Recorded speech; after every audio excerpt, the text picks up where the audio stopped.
And now to breaking news in Israel. What appears to be another terrorist attack has left 2 dead and several other injured.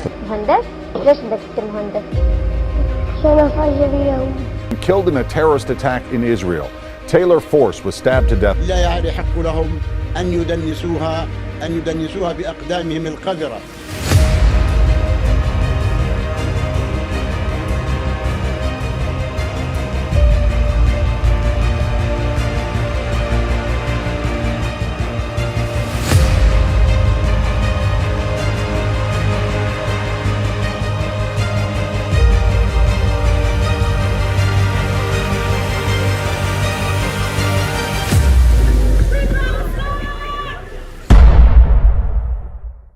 Article 7 of the Hamas Charter tags that until today, the day of judgment will come and we'll need to get rid of all the Jews in the land of Israel. So the Jewish people will be killed, and we have the exact quote from their charter, 1-1, I didn't write it, it's taken from their charter, and we said that this is not normal. You know, like, how can we find, again, some sort of common ground when they don't even talk about Israelis, they talk about Jews? My name is Ilan Sinelnikov, and I'm the president and founder of Students Supporting Israel.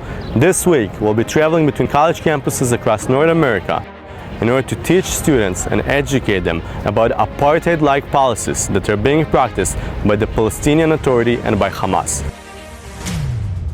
Do you know who Taylor Force is? I do not. So Taylor Force was a U.S. Army. He was a veteran from the U.S. Army. He went to the West Point graduate. Yeah. He served a tour of duty in Iraq and Afghanistan. And then upon the completion of his service, he went to Vanderbilt University to study business. And now, a part of a 2-week program, he went with students from Vanderbilt University. He went to Israel, where a Palestinian terrorist stabbed him and 10 other people. Oh, wow. Taylor Force, as you see the second person there, he died in the ambulance on the way to the hospital.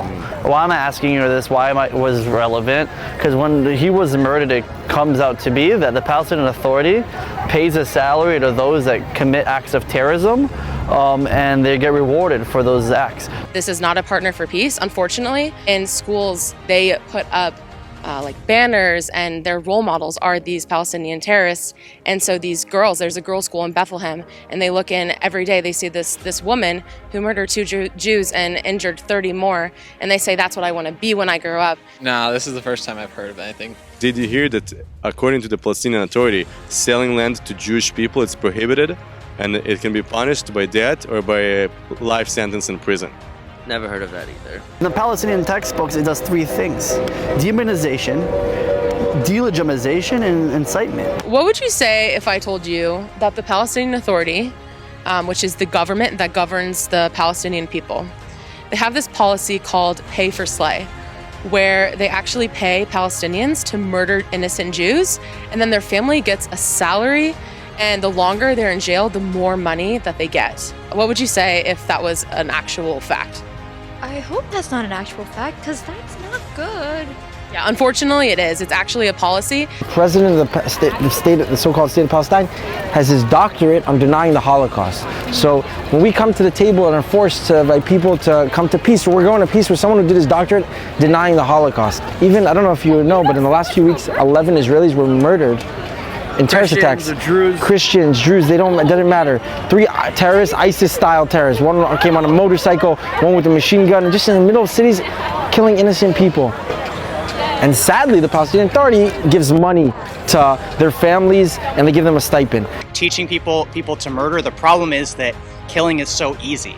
And so if you teach someone to kill, then whatever ethnic or racial or lines you try to make the reasons for killing, it's hard to stay within those lines. So especially if you're impoverished and there's money, hey, probably worth it to take that shot at someone even if you don't know their origin, you know? But what's the cost to take the shot? The $3 bullet? What's the potential benefit? So it seems like it's not going to be a good long-term strategy where they're just going to train their people to become more violent. In the election, the Palestinian elections, how many Jews do you think have voted in Gaza, right? In that, idea. Or even in Ramallah? I don't know. 0. No Jews have voted in their elections. That's one gauge, right, when it comes to the election, because they don't live there. It's illegal to sell a house or land to a Jew in those territories, and it's a punishable crime, and it could be punishable by death. So it's not that Jews and Arabs are separated. It's the fact that there are no Jews in the area because they instilled these policies to make it such that they cannot live together. If a Palestinian sells his home to a Jew, right, or to me, it's a death penalty. Okay. And that Abbas signs it himself. This happened in 2006. And if it's not a death penalty, right, then it's life in jail with hard labor. This happened really recently. He was sentenced to life in jail with hard labor for selling his house, a basic human right to do with your land as you wish. Yeah. You know, and like, why is that? And I'm not number one, you're Palestinian, I'm not attacking the Palestinian people. Oh, yeah, I'm attacking the Palestinian Authority. There's a lot of holy places to the Jewish people, like the Temple Mount, for example. It's a place where people can go and pray and feel connected to God. It's illegal for me to go there.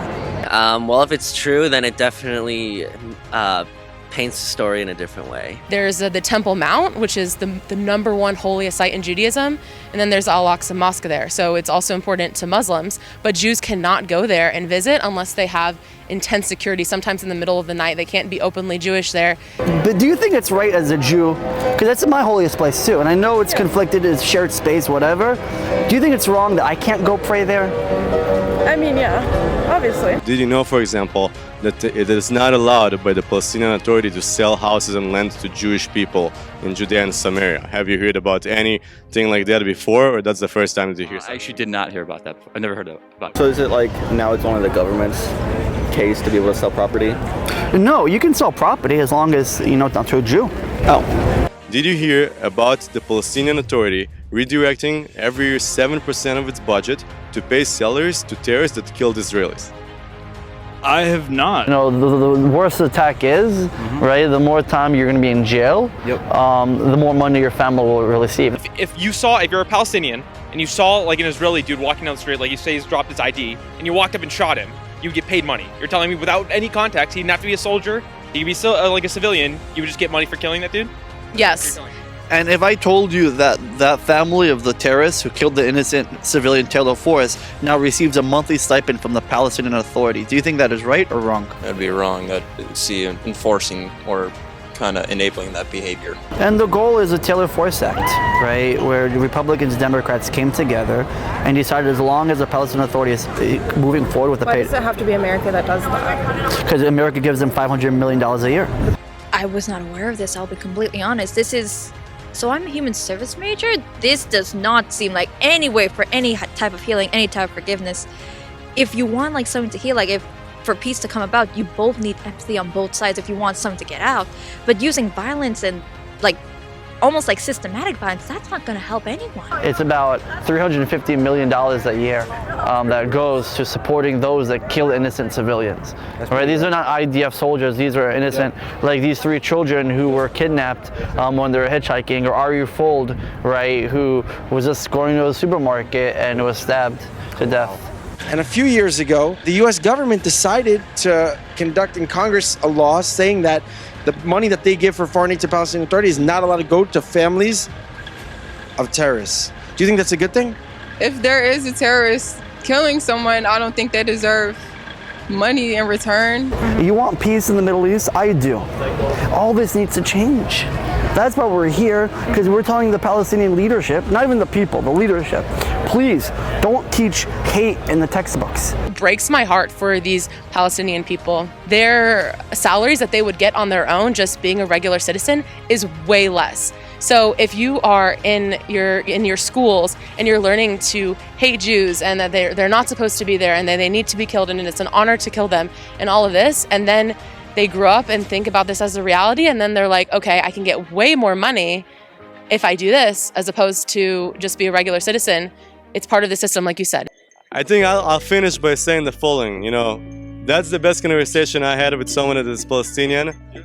Probably 2 to 3 years. I'm not even joking, 2 to 3 years. And if you don't mind, I'll shake your hand because you're the man. I think events like this are really necessary for Jewish students like us. Help me stay strong on campus as a student here when I experience a lot of anti-Semitism and anti-Zionism every day. We're trying to show the real side of the Palestinian Authority, so we're coming with a nuanced approach. How do you think that is helpful for you as a student on campus here? I think just overall having it and having like big signs and stuff to kind of show how the Palestinian Authority treats Jewish people is really good, because people kind of have this image of the Palestinian Authority as being like this really great organization that's just trying to help Palestinians, which it doesn't account for how much harm it does to the Jewish community in Israel. What I really like about this event is that we're not targeting like Palestinian community, we're targeting Hamas and Palestinian Authority, and getting the word out there so people approach us and start learning, and maybe they come with like a negative image of Israel, and then when they live here they like change their image. And it's just so crazy how misinformed this campus is. Right now, Jewish students on campus do not feel comfortable like walking out. They don't feel comfortable saying that they're Jewish and they're proud. We had parents, we had students like come up to us, and when we asked when they were Jewish, they're a little bit hesitant to say.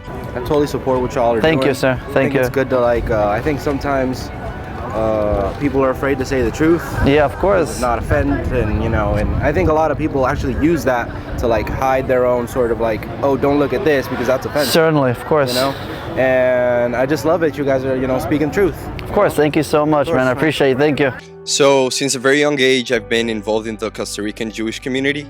And when I came here to Berkeley, I realized I wanted to keep on with that activism. I'm the great-grandson of Holocaust survivors, and I feel it is my duty and my responsibility to continue their legacy. And to continue their legacy is to stand up for what I believe in, which is Zionism, which is my right to self-identify as a Jewish and proud student. So here in a campus that's oftentimes recognized for being very anti-Israel and for having a lot of anti-Israel activity and a lot of anti-Semitism, we want to be at the forefront when it comes to fighting this stuff. And it's my responsibility as the leader of Tikva, it's my responsibility as a Jewish student, and that's why we're here today. SSI being here definitely empowered me, and I feel like it motivates me to like fight for my country and also fight for being Israeli here and be vocal about my stance on the issue. I love SSI's work. I think you do an amazing job. SSI are revolutionary, not reactionary. My name is Rebecca Mann, and I'm the Director of Campus Programming for Students Supporting Israel. As we finish Palestinian Apartheid Week, we traveled across the country from campus to campus, telling students and educating students about the apartheid-like practices that are imposed by the Palestinian Authority. It was amazing to see the response as students walked by taking pictures and honestly in shock, not knowing what to say, not knowing how to respond to these hard topics that no one wants to talk about. Students Supporting Israel is here to control the conversations, finally, on campus. In order to see more of this and to support our work, visit www.ssimovement.org.